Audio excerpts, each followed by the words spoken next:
Thank you again for inviting me to your event. I always appreciate that being included. It's not something that I ever will take for granted. I am Karuana Gatimu. I'm the director of the Microsoft Customer Advocacy Group in Microsoft 365, and my team does all things Microsoft 365 Teams, SharePoint, OneDrive, plus Copilot and Copilot Studio now. They have come into the fold. So I'm here to talk with you about not only the technology, but also your journey with it and what this can all mean for your career. So we're going to go through some fun stuff. I will be sharing these slides afterwards. Please do follow me on LinkedIn. That is the best place to stay up with all of the announcements and content and events that my team drives around the world. We have a Microsoft community page out there on LinkedIn, as well as myself and other of the ambassadors like myself that you can find from my team. So we love coming to these events and we do a lot of them around the world. You know, people know what our mission is as a company. But sometimes I think people believe that maybe this is just words on a slide. I'm here to tell you that it is absolutely not the case. We actually believe that we have the ability to empower every person, every organization on the planet to achieve more. And that is what motivates so many of us to do the product innovation, the human centric engagement that we like to do with people. Of course, we love our technology. But what I really love and what motivates me is seeing it in the hands of people and what they do with it and seeing how it can transform people's career. I am a product of the community. I have this job at Microsoft that I've now had for going on 14 years because of the SharePoint community where I got my start. And I know firsthand how powerful these types of events and the connections you make can be to your overall career. It's really important as you listen to anyone from Microsoft or anywhere else talk about AI or talk about new technology features that you always keep a part of your mind thinking about how is this going to benefit me? How does this impact my career? And what can I do next with this? Because at the end of the day, I certainly get up in the morning for my team, but I also get up in the morning to make sure that I am providing for my family and doing great things in my community in the broad sense of the word. And I think that that's probably the best thing about Microsoft is this broad community that allows you to interact with so many people from around the world and really share knowledge and despite our differences in so many ways. Um, Today, we're going to talk about these three priorities that we have. Certainly in Collaborative Apps and Platform, the group that I am in, run by Jeff Teeper, who I know many of you know, we think about these three things every single day. Security and fundamentals first, Microsoft 365 Copilot, and then the core of our collaboration and productivity experiences. And these three pillars really govern a good deal of the work that we do. You know, you can't drop a pen without a Microsoft employee saying the word Copilot 15 times in any presentation, and I will be guilty of that today. But for me, the fundamentals of a healthy Microsoft 365 experience is really the precursor to any sort of good AI experience inside of that world. And so I'm excited to really see the work that we're doing on fundamentals, improving performance and reliability, and getting things to other clouds and sovereign clouds and things of that nature. I mean, that is really the kind of scale that only Microsoft can do and is one of our differentiators. So I do think a lot about that. I think a lot about the other components of Microsoft 365 beyond the AI that we're building in.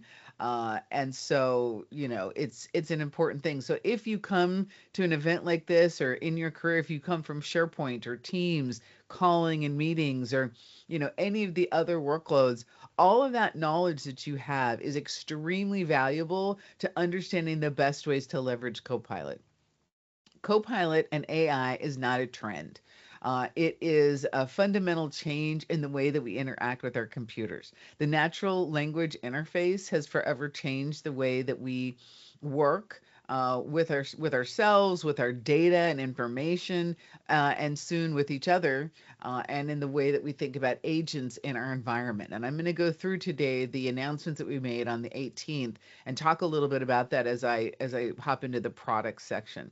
Copilot is that UI for AI, meaning it is the way that you get into and engage with and leverage AI capabilities for your benefit. And that's why probably the most brilliant thing we've done in the last decade is what we named this product Copilot. We're not always known for our spectacular naming of things or the clarity of our licensing structure. Either one of those two things, maybe not our strongest skill. But this time we got it right. This time we positioned it alongside our business users, alongside subject matter experts, in a way that is an empowering force. AI as an industry beyond the walls of Microsoft. I'm pro AI because I believe in humanity. I think there are people who have good reason to be concerned about the impact that AI is going to have on us as a species and as a planet, and from a societal standpoint. And I do think each of us has to guard against these sorts of troubling and negative outcomes in the work that we do. But I believe overall that we can use this new technology along with many of the other types of innovations that are happening in quantum computing and security and sustainability for our benefit. Especially if we remember that people are at the heart of this, right? And it's not just about the technology. And that's why wherever I go, whatever I do, I talk about our responsible AI transparency report on our responsible AI principles. We take these incredibly seriously at Microsoft. We have evolved this from when we started them before the launch of Copilot. Responsible AI principles have been a part of Microsoft product engineering for a long time. But I think now it's even more important that all of us really understand and embrace what responsible AI means. For all of you, this will become even more important because soon you'll be building your own agents. If I do my job right, you will be in Copilot Studio using agents, building agents, and using them to improve your day and your productivity. And that means you have to think about inherent bias in your data.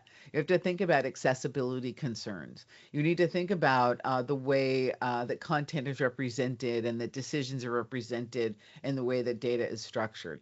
Data is the supercharger of all AI experiences, and that is what the large language model reasons over. And so we have to get smarter about that. And each of us has a part in making sure that any AI experience that we are evangelizing or that we are using is responsible to the broader picture.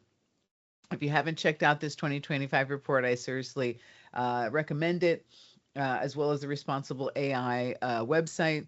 Brad Smith, our president, talks about this extensively.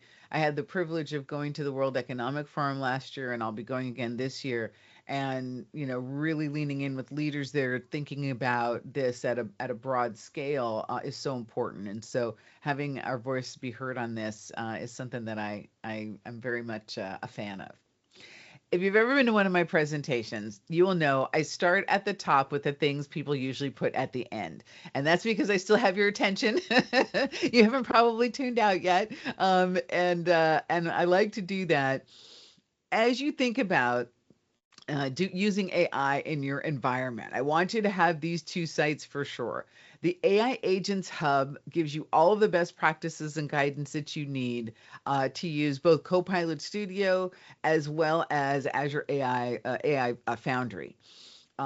Copilot Studio is a low-code way of getting into agents and building using a natural language interface, as well as doing certain customizations and using connectors. Obviously, Azure AI Foundry allows you, full customization, choosing your own models, using your own data sets, and doing, pro developer work there. Even though there is a ramp to that as well. So make sure you bookmark that, as well as our Copilot Hub. If you have any role in educating business leaders or other business users about this, you definitely want that M365 Copilot Hub, because you should never start from scratch. We have so much slideware that's out there that you can customize for your own education or that of others, whether they're in IT and user enablement, business leaders, end users, all of the folks. You can get all of that information there. And frankly, with the pace of change right now, we are updating this once or twice a week.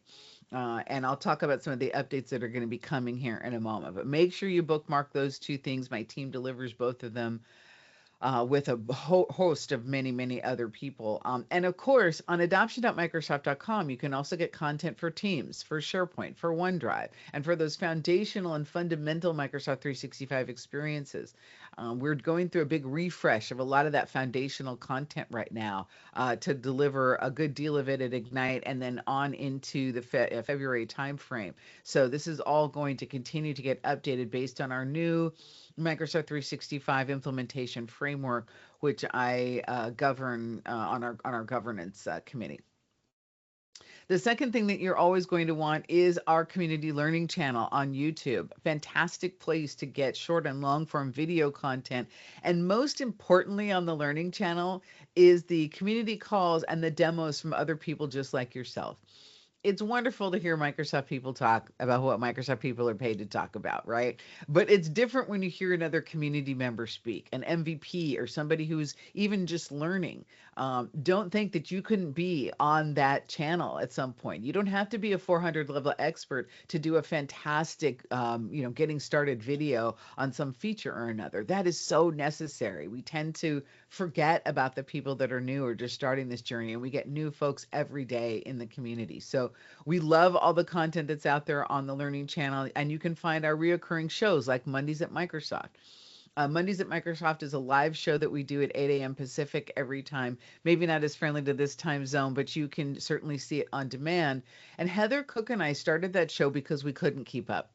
There was so much change happening and so many things being released. It was almost impossible to keep up. And so we figured if that was our problem when we work at Microsoft, then probably customers and community members have the same thing. So every other Monday, we go through all of Microsoft's big rocks. We review the roadmap. We talk about community events, and we highlight an in case you missed it product moment. And so it's just 30 minutes. And then we also have a blog that provides all the links. I highly encourage you to watch that show and share it with others as your way of kind of staying up to date, and let us do the work for you of staying up with what is going on.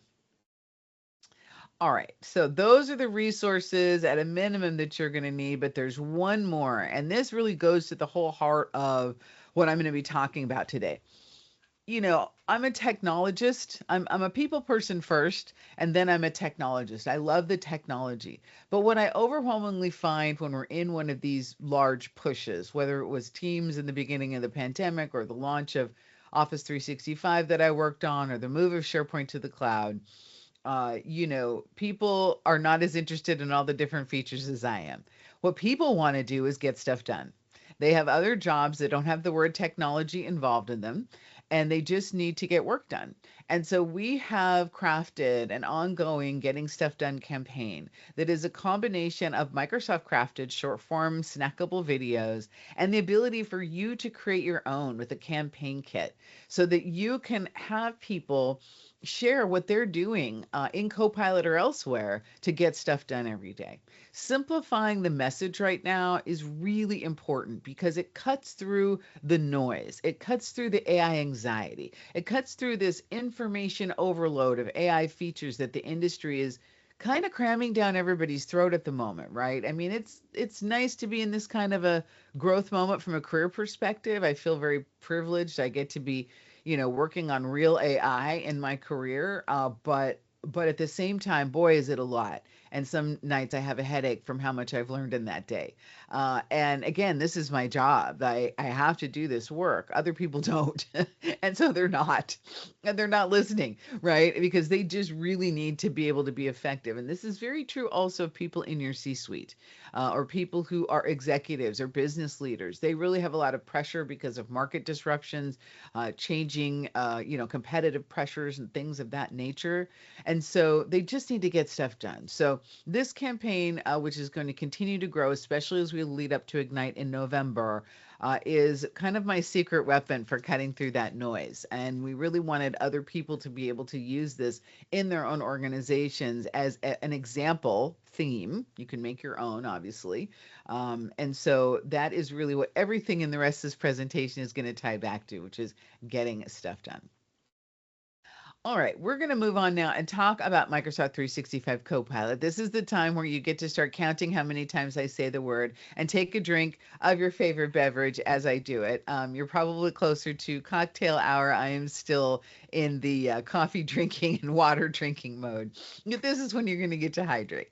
Um, you know, Copilot, of course, is transformative technology. I think we can agree on that part. I think that many people are still trying to understand its usefulness, trying to understand how it relates to them, and that's because they're in this process of going through a user experience and a user journey that is complicated, right? And the first question you have to answer for people is, why should they care?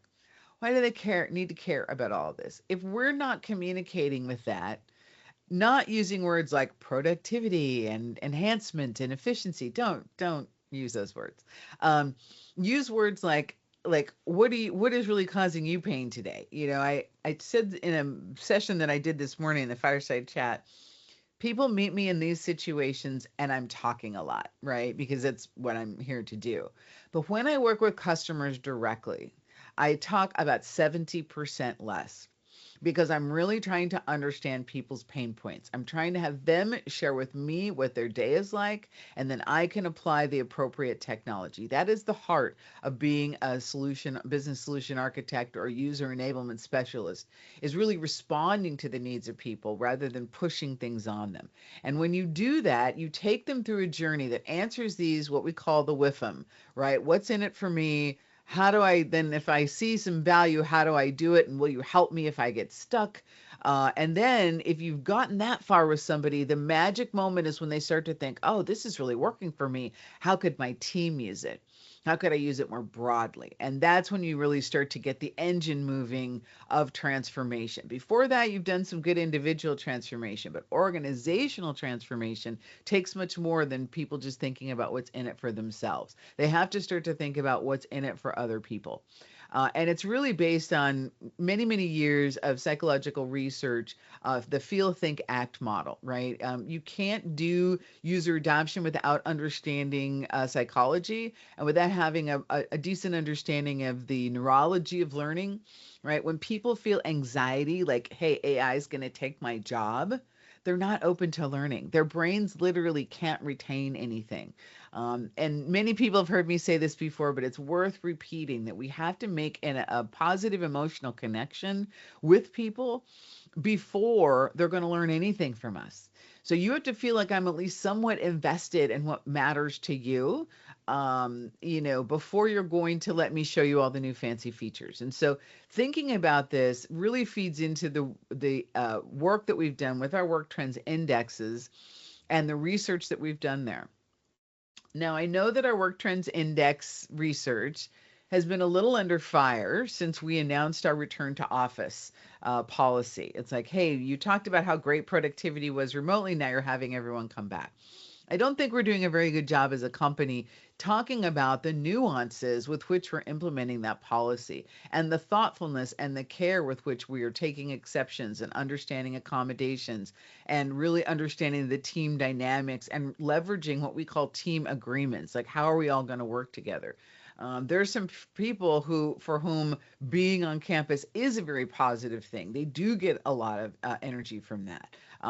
My team, we're distributed all over the country. We don't work with people in a single building. And so for us, for the people who are in Seattle, to drive in 3 days a week doesn't make a lot of sense. So as we think about these things, it's not so binary. I think nuance is something in the world that maybe has lost a little bit of its luster, and I would like to bring it back, because when you deal with humans and transformation and change, you have to consider nuance, and that is will be coming through in the work that we've done. But for sure, we have this data on accelerated AI investment. And I'm not going to drain these data numbers on this slide and the next. I'm just going to say that the data is there. This isn't a fad. This is a sea change. This is an acceleration of epic proportion that hasn't actually happened in our careers before in this lifetime. And it probably won't happen again. And so we have to again think about how is the investments that you might be doing or your company might be doing, no matter what your size.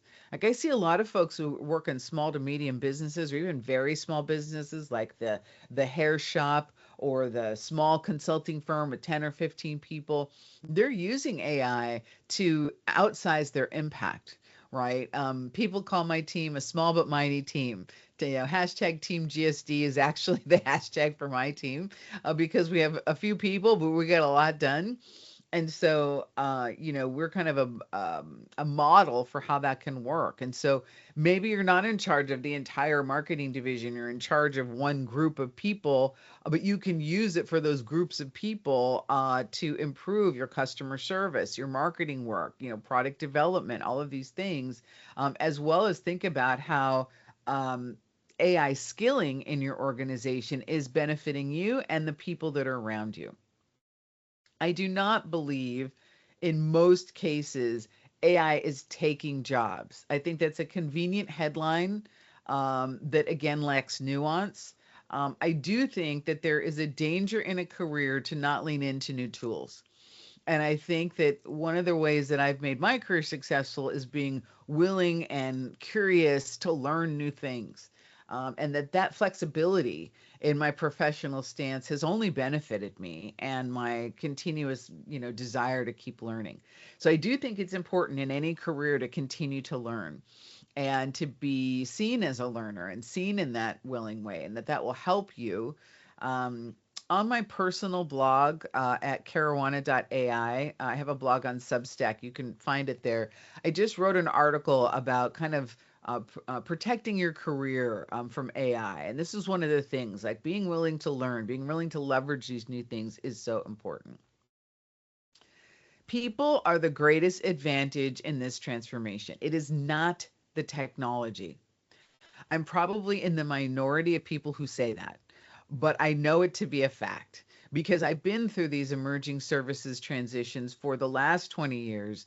And I know for sure that those who were successful, it wasn't because the technology implementation was any different for them. It's because they engaged their people differently. They had leadership support, they had clarity of vision, they had a strategic plan, and they had a workforce that was willing to transform. So when people start to say that AI is going to be our competitive differentiation, I would beg to differ. And I would say, well, AI in the hands of a skilled workforce is what's going to be your differentiation. So I always invite people to be a part of that skilled workforce and to take accountability for being that skilled worker that can be empowered and that can therefore lean into the organization's success. And more importantly, let's be clear, our own success, right? Going back to what I said at the beginning, of course, I love Microsoft. That's why I work there. I've been in the ecosystem for almost my entire career, 30 years now. And, I could work someplace else if I wanted. I don't because I like the stuff that happens here and the people. But I do think it's important to remember that nobody goes to work because they can't think of something else to do. Couldn't we all go to a beach someplace or the mountains if that's your flavor, right? We work for a reason, and it's to provide for our families and for ourselves, and to provide not only financial security but meaning. You deserve to have a job that is meaningful to you, that creates connection in your life, and 75% of the time brings you a certain sense of contentment and happiness. That is not out of reach, even in today's environment. And so, whoever you are and whatever size team you may or may not lead or may not work on, remembering this is so important. That is how we get stuff done together, not just alone, but together, right? So as you go along that journey, use our resources. Again, we have an area called Leading in the Era of AI. The AKA link is here, on the web, and we post articles and what have you about how to embrace new leadership challenges in this time. And then also we have our scenario library. You can find the scenario library right on the home of the Copilot page on adoption.microsoft.com. But the scenario library is designed to provide inspiration about how to use Microsoft 365 and AI, Copilot, and agentic experiences to solve problems, right? By functional leader area, so marketing, HR, communications, etc. And you can download the slides. You can use it as a conversational tool. I often use it in those conversations with customers when I'm listening. I'll bring up the section for that particular functional area and I'll ask about how those scenarios are going. And it's an icebreaker for them to share with me what their real difficulties are. Use those things in your journey as you figure out what you should get done. Getting stuff done is good. Getting the right stuff done is really important. I can get a lot of stuff done in a day, but I need to make sure that I'm putting my time and effort into the right things. And you need to do that too in your career, in your learning. Being here today is a fantastic way of investing in yourself and making sure you take this knowledge back to your organization and or to even just to your house and continuing your learning journey so that you can be learning the right stuff. That is really important. And so understanding how this is all going to impact you and in your environment is key. So I've talked about all of you and the human change and the human challenges that we're facing. Let me talk a little bit about product. This was a big few days for product. Obviously, we know that we believe that there should be a co-pilot for every person and an agent for every process. I'm sure you've all seen this slide before.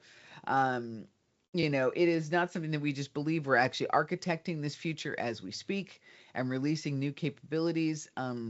If you were around Teams, for instance, in 2019, 20, and 21, there was a moment in time where we were releasing so many features, it was unbelievably difficult to keep up. I will say that is about a third of what we're doing now, from my perspective, and I was in Teams at that time. Um, and so the pace of change here, we call it AI clock speed inside Microsoft. And the AI clock speed is really exponential. And we are building this future where these agents really come in to impact the way that you are doing work. And we have now made some real strides in making this truth. Before, I'll say in the last, 6 months, this has become true. Before, we were just talking about building the platform for agentic tools to be built. And agents that are both in the co-pilot model where you're interacting with them and they're responding to you, but also now getting to these autonomous agents that are working on your behalf with your supervision. We talked about this last year, but now we actually have these things. On the 18th, we announced a tremendous amount of change across the collaboration stack in the communications, knowledge, and work management areas. So new agentic experiences for Teams, for Viva Engage, for OneDrive, more knowledge centered around SharePoint and OneDrive as well. And then my favorite of all things, I've been waiting for this, the project management agents in both meetings and in Teams themselves. Just fantastic work by the team. Why this matters now for all of you is now you can actually truly start to reap the benefits of what we've been promising with AI. Even though these are new, even these are most of what I'm going to show you today is in public preview right now, and we'll hit general availability either around Ignite in November or in January. This is what we said when we talked about the Microsoft 365 Productivity Suite. Anybody who's been around for a while knows that we always had like rough edges between the different components of Microsoft 365, between SharePoint and OneDrive and Teams and then Planner and how these things work together, and then what does and doesn't work in private channels, which still something is of a problem that we're working on. it wasn't a seamless experience. And part of what I always did was look across these things and point out those rough edges to my product management friends. I'm not sure I was their favorite person always, but it was important. But now these agents are actually doing a lot of that work for you. I'm going to, of course, leave these slides with you, and I'm not going to try to drain every single thing, but I just want to provide this list of everything that we announced on the 18th. Um, Funny kind of side note, just, inside Microsoft, inside baseball. Um, we've been working with different ways of doing these announcements, and they actually called this announcement, instead of a large marketing moment or a launch event, it was considered a mini beat. And I'm like, if this is mini, I don't want to see what's an actual launch. This is crazy. There's so much stuff in here. And it was really misleading to a lot of people on the team. Oh, it's a mini beat. It's just going to be a couple of blog posts and it's not that big a deal. And I'm like, no, no, no. This is huge. Look at all these agents. Like, there's 5 new agents on top of researcher and analysts that you already have access to. Cool toys for developers, a new app in Teams for GitHub, talking about audio recap, which is one of my favorite new features, and of course the evolution of Copilot chat in Teams. And so, a lot of stuff here. What I did want to call out, though, more so than all of the blog posts and everything that we talked about, was the way that we're showing the products now. So each of these blogs, there's a hero blog that was listed on that prior slide from Nicole that shows all of the innovations. But at the very bottom of that blog, there's a link to all these other blogs, and in them are interactive demonstrations that are hosted on the web that are click-throughs that work forward and back. Fantastic stuff. They're just amazing. I use them to both educate myself about the features, because remember, all this is new. And yes, I saw a good deal of it, 90 days ago, but I still have to relearn it again when it finally sees the light of day, because it changes from what I originally saw. So we're all using these demos, and I'm so thrilled. I don't know how many of you remember teamsdemo.microsoft.com. It was the number one most successful tool that I ever managed, and next to the Teams Adoption Toolkit. And these are like that. And we deprecated that old experience because we couldn't make it properly accessible and we couldn't localize it. These demos can be localized, and we're busy right now localizing them through different languages. And so more will come. And if you happen to be an MVP on the call, you'll have access to demos.microsoft.com. And then you can get the version of this. It's almost like a presentation where the person only sees the application itself, and you actually see a presentation view with the whole built talk track and everything. It's just wonderful. One power tip on these, however, in terms of using these to get stuff done, like educating yourself or other people about these demonstrations, mute the tab, because there is an included talk track, and I actually turn it off so I can read the screen and build my own talk track on top of it. And so that is just an important thing. There's not a control in the demo to turn off the voiceover. So you just need to mute the tab in your browser window, but they work full screen and they're wonderful. So there are demonstrations for each of these agents that I'm going to talk a little bit about now. And then I want to time check. If someone will put in the chat how much time I have left, that would be super helpful for me. One moment while I grab a drink of water. Okay, fantastic.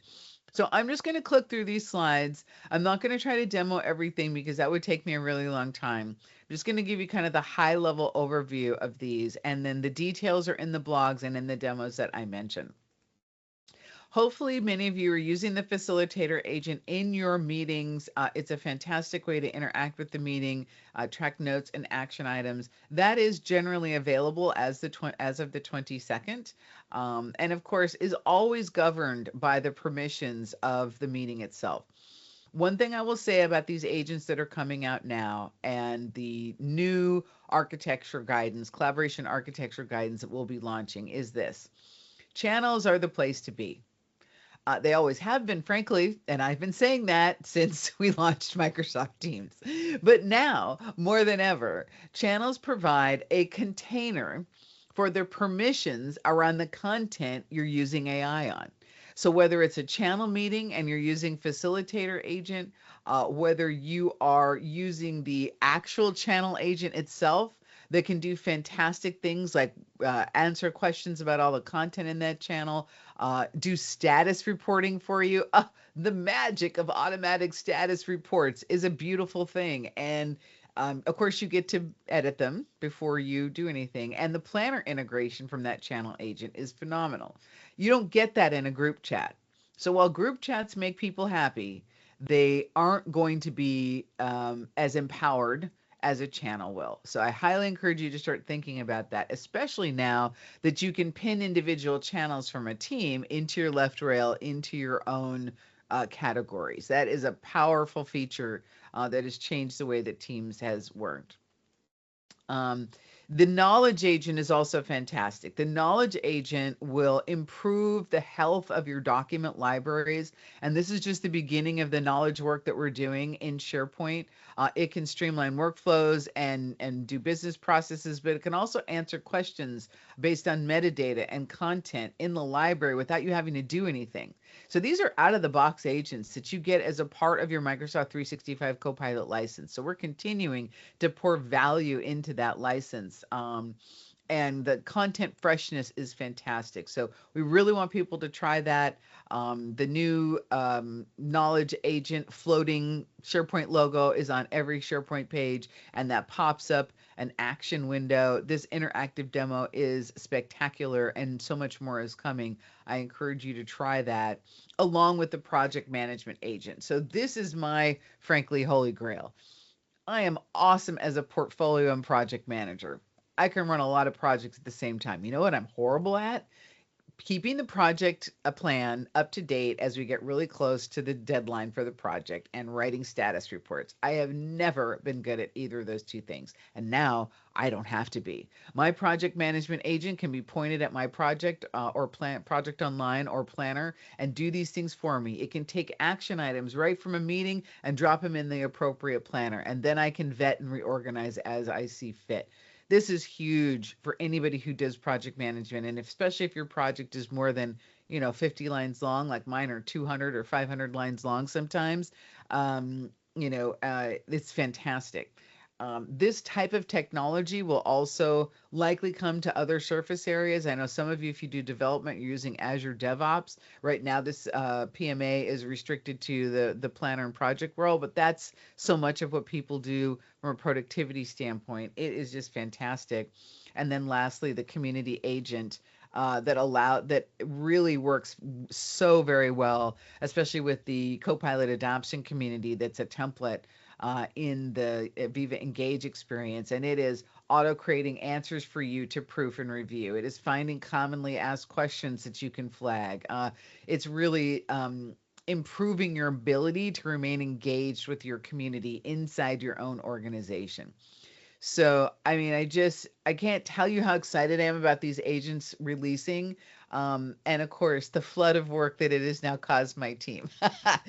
We have so much work to do between now and the general availability of these things. Quick reference guides, getting stuff done videos. We'll be doing events on the Microsoft technical community, including AMAs where you can ask your questions, more blog content, and then this larger scale collaboration architecture guidance that is supported by the MoCA framework.